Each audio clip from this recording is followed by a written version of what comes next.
ప్రభుత్వం తరపు నుంచి టీపీసీసీ అధ్యక్షుడు మహేష్ కుమార్ గారు గౌడ్ వచ్చారు.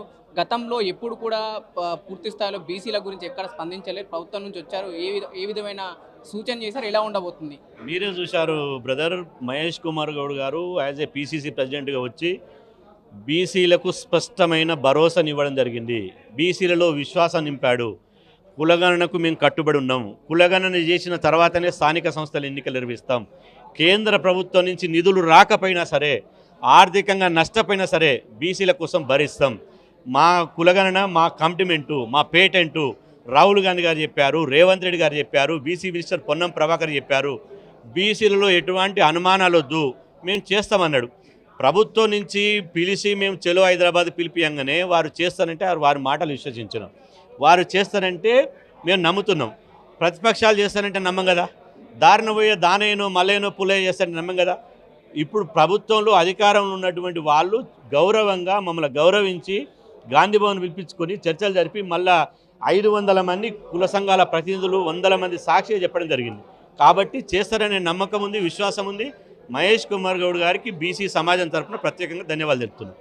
9 నెలల క్రితం గతంలో కాంగ్రెస్ పార్టీ ఎలక్షన్ ప్రచారంలో ఉన్నప్పుడు ఇచ్చిన స్టేట్మెంట్ తర్వాత ఈ ఎలక్షన్లో మభ్యపెట్టడానికి అని చెప్పేసి అప్పుడు అన్నారు. మళ్ళీ స్థానిక సంస్థల ఎలక్షన్ని మభ్యపెట్టడానికే ఇట్లాంటి చర్చలు అనుకోవచ్చా? చేస్తే దండం పెడతాం, దండేస్తాం. చేయకపోతే దండన చేస్తాం. ఇప్పుడు మాకే పార్టీలో మెంబర్షిప్ లేదు. మేము ఎవ్వరికి భయపడేటోళ్ళం కాదు. పదవుల కోసం ఎంగిలి మెతుకుల కోసం ఆరాటపడేటోళ్ళం కాదు. ఇప్పుడు బీసీ ఉద్యమం అని చెప్పి కొంతమంది ఆనకాలు మొక్కి ఈనకాలు మొక్కి పదవులు తెచ్చుకొని మళ్ళీ పదవులు రాకపోతే బీసీ రాగం అందుకుంటారు. అట్లా కాదు. మేము రాజీ పడేటోళ్ళం కాదు. మాకు సోషల్ మీడియాలో ఐపీ చేసుకుని లేకపోతే ఇంకో మీడియాలో ఐపీ చేసుకుని చెప్పేటువంటి జాతి కాదు. నికర్స్ అయినటువంటి బీసీ బిడ్డలం. రాజీ పడకుండా కొట్టాడేటోళ్ళం. కులగణన చేయాలని మొట్టమొదట కామారెడ్డి నుంచి కరీంనగర్ వరకు యాత్ర చేసింది మేము. అదేవిధంగా ఏఐసీసీ ఆఫీసు ముట్టడించింది మేము. కలెక్టరేట్లను ముట్టడించింది మేము. అఖిలపక్ష సమావేశాలు పెట్టింది మేము చేసిన ఉద్యమాలు, మేము చేసిన ధర్నాలు ఎవరు చేయలేదు. చివరికి హైకోర్టులో కేసు ఎవరు వేశారు? హైకోర్టులో కేసు వేసింది మేము. ప్రభుత్వాన్ని హైకోర్టుకి ఈడ్చింది మేము. స్పష్టంగా హైకోర్టుకు వచ్చి ప్రభుత్వం మెడలుంచి తప్పనిసరి పరిస్థితిలో మేము కులగణన చేసిన తర్వాతనే ఎన్నికలు వెళ్తామని హైకోర్టుకు అఫిడవిట్ ఇచ్చేటట్టు చేశాం. స్థానిక సంస్థల ఎన్నికలు ఆపగలిగాం. ఇప్పుడు కూడా మేము చెలో హైదరాబాద్ పిలిపిస్తే ప్రభుత్వం దెబ్బకి దిగొచ్చి ఒక పీసీసీ అధ్యక్షుడు కాంగ్రెస్ పార్టీ చీఫ్ వచ్చి మేము కులగణన చేస్తాం, కాంగ్రెస్ పార్టీ కట్టుబడి ఉన్నాం, మిమ్మల్ని ముఖ్యమంత్రి మీటింగ్ ఏర్పాటు చేస్తామన్నాం. ఇది విజయం కాదా? ఇంతకంటే ఏముంది? మేము గిల్లి కజ్జాలు పెట్టుకోవాలన్నా? మాకు రాజకీయ లబ్ధి కోసము లేకపోతే వ్యక్తిగత ప్రయోజనాల కోసం నాకు ఎమ్మెల్సీ పదవో లేకపోతే కార్పొరేషన్ పదవి ఇవ్వడానికి లొంగి స్థలం కొట్టాలా? దానికోసం బ్లాక్మెయిల్ చేయాలా ప్రభుత్వాన్ని? మేము అట్లాంటి విధానం కాదు. వ్యవస్థ మీదే యుద్ధం చేస్తాం. మా జాతి కోసం ఫైట్ చేస్తాం. మా జాతికి మేలు చేస్తే దండేసి దండం పెడతాం. మా జాతికి కీడు చేసి అన్యాయం చేస్తే తిరగబడి దండన చేస్తాం. ఆర్ కృష్ణయ్య రాజీనామాని ఎలా చూస్తారు? ఎందుకంటే బీసీ ఉద్యమాన్ని తారస్థాయికి తీసుకెళ్లాలని చెప్పేసి నేను రాజీనామా చేసిన అని చెప్పేసి ఆర్ కృష్ణయ్య ప్రెస్ మీట్ పెట్టి చెప్పింది కదా. దీనిపైన మీరు ఏం చెప్పదలుచుకున్నారు? ఇప్పుడు ఆర్ కృష్ణయ్య గారు రాజీనామా బీసీ ఉద్యమ బలోపేతానికి రాజ్యసభ సభ్యత్వానికి ఏమైనా సంబంధం ఉందా? ఆర్ కృష్ణయ్య గారు రాజీనామా చేస్తే మహిళా బిల్లులో బీసీ మహిళలకు సబ్ కోటా కల్పించలేదు కేంద్ర ప్రభుత్వం. ఆ రోజు ఎందుకు ఓటేశాడు? మహిళా బిల్లుకు మద్దతుగా ఆర్ కృష్ణయ్య గారు ఎందుకు ఓటేశాడు? ఇవాళ అసదుద్దీన్ ఓవైసీ ఒకటే మాట చెప్పాడు, మహిళా బిల్లులో మా మైనార్టీ మహిళలకు ప్రాతినిధ్యం లేని మహిళా బిల్లు మాకొద్దుగాక వద్దు, నేను ఓటేనని వ్యతిరేకించి వచ్చి బైకాట్ చేశాడు. మరి మహిళా బిల్లును ఆర్ కృష్ణ ఎందుకు వ్యతిరేకించలే? మహిళా బిల్లుకు వ్యతిరేకంగా ఎందుకు ఓటేయకుండా బైకాట్ చేయలే?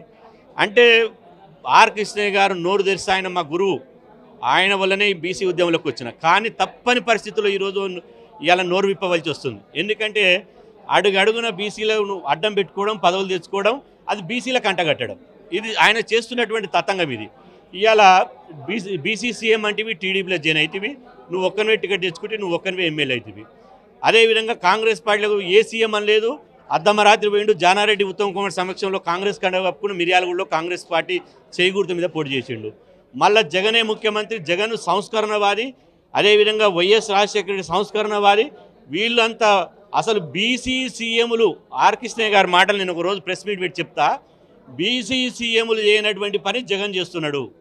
కాబట్టి ఒక సంస్కరణవాది, పూలే అంబేద్కర్ల ప్రతిరూపమే జగన్ అని చెప్పి ఆయన దగ్గర రాజ్యసభ పదవి తెచ్చుకుంటువి, వైసీపీ కండవ కప్పుకుంటువి, రాజ్యసభ పోతివి, మళ్ళీ చీకటి ఒప్పందాలు చేసుకుంటువి, ఏ ప్రెస్ మీట్ పెట్టకుండా ఎవరికి చెప్పకుండా 4 గోడల మధ్యనే ఉంటివి.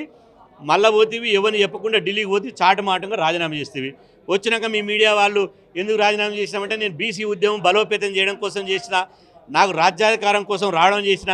రాజ్యాధికారం పార్లమెంట్ నుంచి వస్తుందా, గల్లీ నుంచి వస్తుందా? ఇవాళ నువ్వు మాట్లాడితే రాజ్యసభలో బీసీల గురించి మాట్లాడితే ప్రధానమంత్రి నుంచి మొదలుకుంటే దేశమంతా ఉంటుంది. రాజ్యసభలో నువ్వు బీసీలకు గలమిప్పితే రాజ్యాధికారం వస్తుంది, బీసీ ఉద్యమం బలోపేతం అవుతుంది. ఇప్పటికి కూడా నేను మీడియాలో పుంకలు వస్తుంది, నేను చెప్పడం లేదు. ఆర్ కృష్ణయ్య బీజేపీలో చేరుతాను. నేను ఇప్పటికైనా ఆర్ కృష్ణయ్య గారికి బీసీల మీద చిత్తశుద్ధి ఉంటే, నేను ఊపిరున్నంత వరకు, నేను చివరి శ్వాస వదిలే వరకు ఇంకా ఇప్పుడు 3 పార్టీల కండవలు కప్పుకున్నా సరిపోయింది. నేను భవిష్యత్తులో ఏ పార్టీ కండవ కప్పుకోను, ఏ పార్టీలో జైన్ గాను. ఎవడిచ్చిన పదవి తీసుకోమని చెప్పండి, ఆయనకు నేనే పోయి పాలాభిషేకం చేసి పాదాలకు నమస్కారం చేస్తా.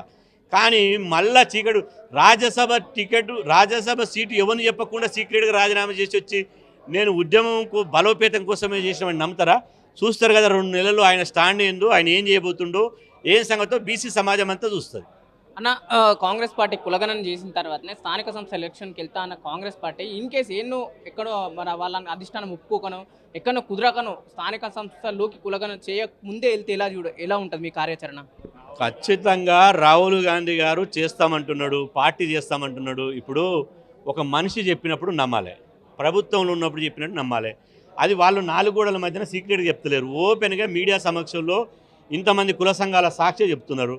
అప్పుడు వాళ్ళు, నేను సభలో కూడా చెప్పాను, 500 మంది బీసీ ప్రతినిధులు వచ్చారు. మీరు చేస్తే మీకే ఆ మైలేజ్ ఉంటుంది, మీకు చేస్తే నిజాం కాలేజీలో మీకు రేవంత్ రెడ్డి గారికి దండేసి మీకు సన్మానం చేస్తాము. మీరు కనుక చేయకపోతే మాత్రం కాంగ్రెస్ పార్టీ బీసీ ద్రోహిగా మిగిలిపోతుంది. కాంగ్రెస్ పార్టీని ఎవడు నమ్మడు, కేంద్రంలో రాహుల్ గాంధీని నమ్మడని నేను చెప్పడం జరిగింది. నేను ఓపెన్గా చెప్తా, ఓపెన్గా ఉన్నాం. మేమంతా కుల సంఘాల అధ్యక్షులు, మా స్టేట్ కార్యవర్గం అంతా ఈయనే ఉంది. ఓపెన్గా మాట్లాడతాం, ఓపెన్గా కొట్లాడతాం. చేస్తే ధన్యవాదాలు చెప్తాం, చేయకపోతే తిరుగుబాటు చేస్తాం. ఇప్పటికంటే 100% రెట్టింపున ఉత్సవంతో మళ్ళీ ఉద్యమం చేస్తాం. రైట్, ఇది పరిస్థితి. మనం అయితే హర్తా ప్లాజాలో చూస్తున్నాం. ఇందాక టీపీసీసీ అధ్యక్షుడు మహేష్ కుమార్ గౌడ్ గారు రావడం జరిగింది. ప్రభుత్వం తరఫు నుంచి ఖచ్చితంగా స్థానిక సంస్థల ఎలక్షన్లకు మాత్రం కులగణన చేసిన తర్వాతనే దానిలోకి వెళ్తామని చెప్పేసి ఇక్కడ బీసీ నాయకులు వచ్చి టీపీసీసీ అధ్యక్షుడు మహేష్ కుమార్ గౌడ్ గారు అదే మాట చెప్పడం జరిగింది. కెమెరామెన్ కిరణ్తో పవన్, మిర్రర్ టీవీ, హైదరాబాద్.